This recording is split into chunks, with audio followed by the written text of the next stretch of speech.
Assalamualaikum warahmatullahi wabarakatuh. We are from Group 4.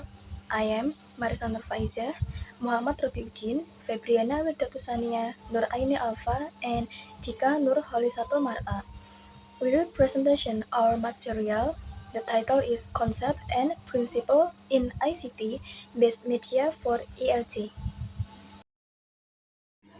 The first material is brief description. Andriani states that to achieve a goal in learning process, we need to manage and organize the learning system that involves combination of human, material, facilities, equipment, and procedure. Human element in learning system includes student, teacher, administrative, staff, as well as those who support the learning process. One of the results of human engineering is information communication and technology or ICT.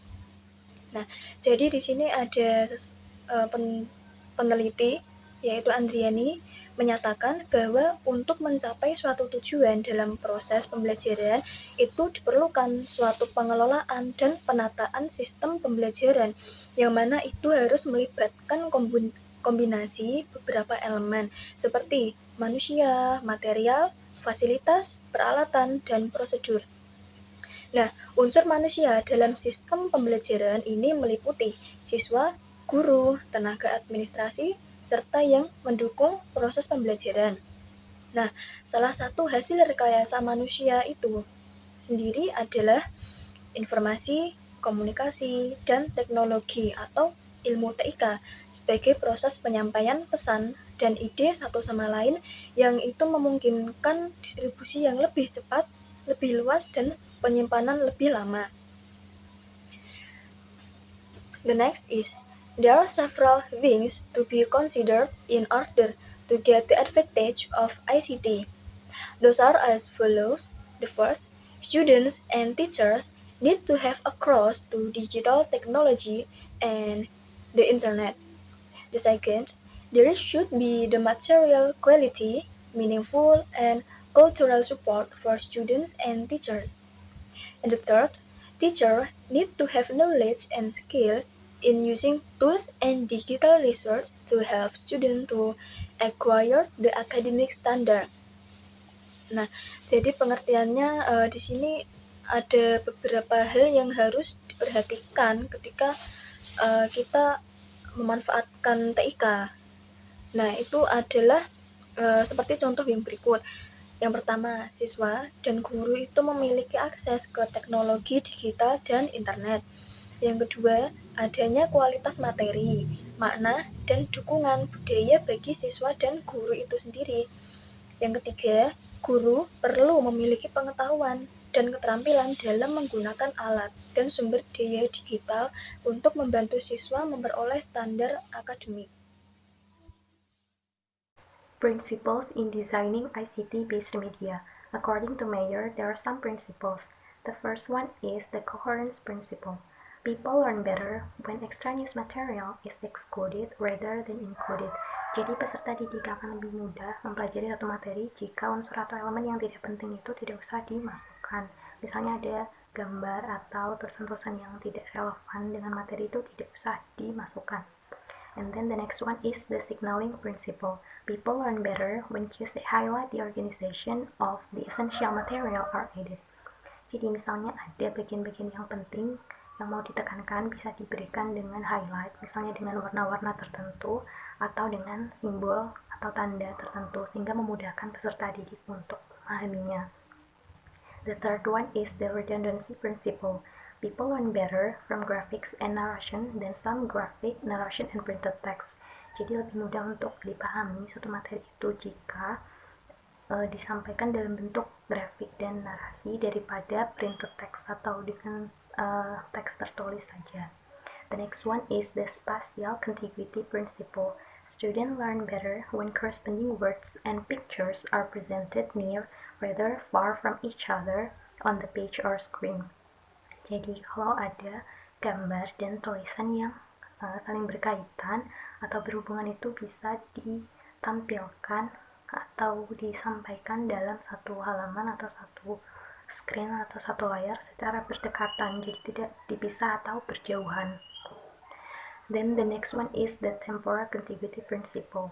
Students learn better when corresponding words and pictures are presented simultaneously atau bersama-sama serempak rather than successively atau berturut-turut.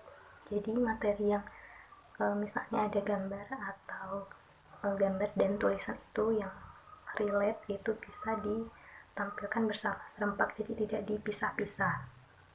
And then the next one is the segmenting principle.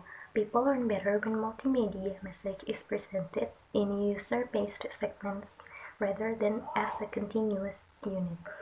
Jadi materinya tuh bisa disampaikan secara segmen atau berbagian, jadi tidak terus-menerus atau continuous. The next one is the modality principle. People learn more deeply from pictures and spoken words than from pictures and printed words. Materi itu lebih mudah jika disampaikan di dalam gambar atau diberikan juga spoken words atau dengan audio daripada hanya dengan printed words atau teks tertulis. Jadi kalau dengan gambar dan spoken words akan lebih mudah dipahami peserta didik. The next one is multimedia principle. People learn better from words and pictures than from words alone. Jadi seperti tadi, peserta didik itu lebih mudah memahami kalau materinya dalam bentuk tulisan dan gambar, tidak tulisan saja. And the last one is the personalization principle. People learn better from multimedia presentations when words, area, and conversational style rather than formal style. Untuk peserta didik ini lebih prefer atau lebih mudah untuk mereka memahami materi itu jika disampaikan dengan conversational style, jadi bukan formal style. Here I would like to give the example. The example is color. Purnama states that the color is one of the visual elements besides drop, line, texture, and space. Color is one of the important elements in media. Colors can give the impression or mood for the whole picture. The response to warm and cold color is related to age. Children tend to like warm color, especially red, pink, yellow, and orange. They also like the bright and light color more than adults. The more than adult people, they tend to prefer cold color. For example, green and purple, the tinge combination. The next thing that need to be considered is the placement of the elements. Purnama menyatakan bahwa warna merupakan salah satu elemen visual selain drop, line, texture, and space. Warna merupakan salah satu elemen yang sangat penting bagi media. Setiap warna memiliki ciri, makna, dan kekuatannya masing-masing. Warna juga dapat mempengaruhi tingkah laku seseorang, evaluasi estetika, dan menentukan apakah seseorang itu menyukai objek tersebut atau tidak. Warna bisa memberi kesan atau mood pada keseluruhan gambar. Ada beberapa hal yang harus diperhatikan dalam memilih warna untuk media berbasis TIK ya. Pertama, elemen warna pada background dan teks, misalnya teks kuning. Nah, teks kuning lebih baik ditempatkan pada latar belakang biru karena ini mempengaruhi. Terkait dengan usia juga, anak-anak itu lebih cenderung menyukai warna-warna hangat, terutama merah, pink, kuning, dan jingga. Mereka juga menyukai warna cerah dan terang, lebih dari orang dewasa.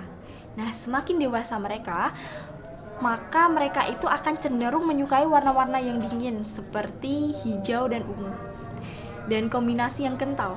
Nah, hal berikut ini perlu diperhatikan adalah penempatan elemen.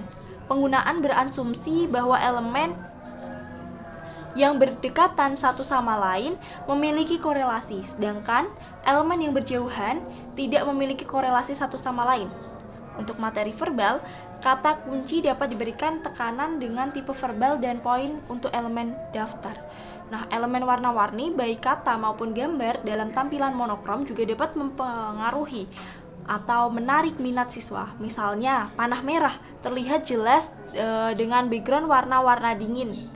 Selain itu, warna yang berulang di beberapa bagian cenderung menunjukkan korelasi dari bagian-bagian tersebut. Misalnya nih, Di slide pertama warnanya biru, terus di slide kedua warnanya juga biru, terus seperti itu. Itu akan memberi korelasi. Orang yang melihat akan berpikir bahwa itu memiliki keterkaitan, seperti itu.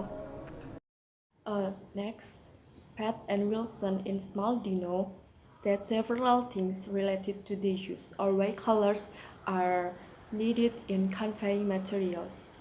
The first is to add the real elements in learning materials. The second is to distinguish parts in a picture. The third is to attract students' attention in certain parts of the materials. The fourth is to connect orderly the elements are related to one another. And the last is to create emotional response. Dari Pat dan Wilson dalam Small Dino menyatakan beberapa hal terkait dalam penggunaan atau mengapa warna dibutuhkan dalam penyampaian materi. Yang pertama, untuk menambah elemen nyata dalam materi pembelajaran. Kemudian untuk membedakan bagian-bagian dalam gambar. Kemudian untuk menarik perhatian siswa pada bagian materi tertentu. Kemudian untuk menghubungkan secara teratur elemen-elemen yang terbaik terkait satu sama lain. Dan yang terakhir adalah untuk menciptakan tanggapan emosional. Pat and Wilson also give advice on using colors effectively. The one, consistency in choosing colors. The second, using bright colors for children or young learners. And then pay attention to the meaning of each color. And the last is pay attention to students' characteristic. Jadi menurut Pat dan Wilson, untuk memberikan saran dalam penggunaan warna secara efektif, yaitu dengan konsistensi dalam memilih warna, kemudian gunakan warna-warna cerah untuk anak-anak atau pelajar muda, kemudian memperhatikan arti setiap warna, dan yang terakhir adalah memperhatikan karakteristik siswa. Yeah, the next is the users assume that elements that are near to one another have correlations. Meanwhile, the elements that are far apart have no correlation each other. For verbal material, the keywords can be stressed with bold type and bolded for list elements. Colorful elements, either word or picture in monochrome display, can also attract students. For instance, red arrow will clearly be seen with cold colors background. Moreover, one color that is repeated in some parts tend to show the correlation of those parts. For example, if only two symbols shown with red cherry color, that symbol has the correlation one another, so viewer will keep watching that symbols over and over. Pengguna di sini yaitu konteks pada viewer ataupun students berasumsi bahwa elemen yang berdekatan satu sama lain memiliki korelasi, sedangkan elemen yang berjauhan tidak memiliki korelasi satu sama lain. Untuk materi verbal, kita dapat menggunakan penekanan dengan memberikan huruf tebal dan poin untuk elemen daftar. Elemen warna-warni, baik kata maupun gambar, dalam tampilan monokrom juga dapat menarik minat siswa. Misalnya, panah merah akan terlihat jelas dengan background warna-warna yang kalem. Selain itu, satu warna yang berulang di beberapa bagian cenderung menunjukkan korelasi dari bagian-bagian tersebut. Misalnya, jika hanya dua simbol yang ditampilkan dengan warna merah ceri, simbol tersebut memiliki korelasi satu sama lain, sehingga peserta didik akan terus terfokus pada simbol tersebut berulang kali. Maybe that's all from us. Wabillahi taufiq wal hidayah. Wassalamualaikum warahmatullahi wabarakatuh.